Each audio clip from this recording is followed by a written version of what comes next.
कुछ ही सेकंड में सब खामोश हो गया। ऊपर बस बर्फ गिर रही थी और नीचे पानी का शोर धीरे धीरे खत्म हो गया। तेज बहाव में हरभजन का शरीर करीब 2 किलोमीटर तक बहता चला गया। जब शाम तक हरभजन अपनी पोस्ट पर नहीं लौटे तो बाकी सैनिकों को एहसास हुआ कि कुछ गलत हो चुका है। तुरंत एक सर्च टीम भेजी गई, लेकिन पहाड़ों की बर्फ से हर रास्ता ढक चुका था। 1 दिन बीता, 2 दिन बीते, 3 दिन बीत गए, पर ना कोई निशान मिला, ना कोई आवाज। आखिरकार मिसिंग इन एक्शन लिखकर फाइल बंद कर दी गई। कैंप में खामोशी छा गई। जवानों की आंखों में एक ही सवाल था, इतना ईमानदार जवान आखिर गया कहां? फिर 5वें दिन कुछ ऐसा हुआ जिसे सुनकर आज भी रोंगटे खड़े हो जाते हैं। रात के अंधेरे में जब कैंप में सब सो रहे थे, हरभजन के करीबी दोस्त को सपने में खुद हरभजन दिखाई दिए। वो बिल्कुल साफ दिख रहे थे, वर्दी पहने हुए, चेहरे पर शांति थी।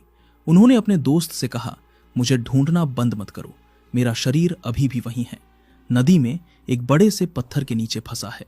और फिर उन्होंने वो एग्जैक्ट लोकेशन बताई जहां उनका शरीर था।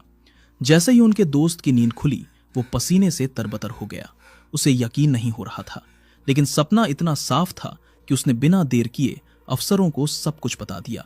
शुरू में किसी ने यकीन नहीं किया, लेकिन जब उसने एक एक डिटेल बताई तो एक सर्च टीम दोबारा भेजी गई और यहीं चमत्कार हुआ। जिस जगह का जिक्र सपने में किया गया था, वहां कुछ घंटों की तलाश के बाद हरभजन का शरीर मिल गया। बिल्कुल उसी पत्थर के नीचे, बिल्कुल उसी गहराई पर। वर्दी अब भी साफ थी, हथियार कमर पर था और चेहरे पर वही शांति जैसे वो बस सो रहे हों। यह देखकर सभी सैनिक सन्न रह गए। किसी की समझ में नहीं आ रहा था कि यह कैसे संभव हो सकता है। हरभजन का अंतिम संस्कार पूरे सैन्य सम्मान के साथ हुआ। उन्हें तिरंगे में लपेटा गया, सलामी दी गई और उन्हें वहीं नाथुला पास के पास दफनाया गया।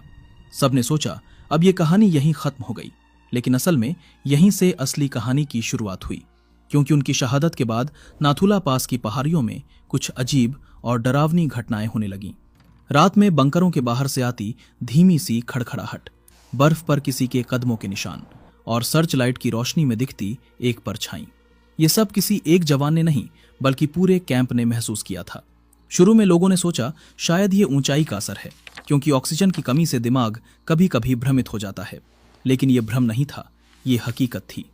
एक रात एक जवान ड्यूटी पर तैनात था। घड़ी में रात के ठीक 2 बज रहे थे। ठंड इतनी थी कि हड्डियां जम रही थीं। वो जवान थक कर थोड़ा बैठ गया और उसकी आंखें झपकने लगीं। तभी अचानक किसी ने उसके कंधे पर हाथ रखा और उसे जोर से झकझोरते हुए कहा, उठो, तुम ड्यूटी पर हो। ये वीडियो केवल इतिहास और सार्वजनिक रूप से उपलब्ध रिपोर्ट्स पर आधारित एक डॉक्यूमेंट्री शैली की प्रस्तुति है। इसमें किसी भी प्रकार की गोपनीय या संवेदनशील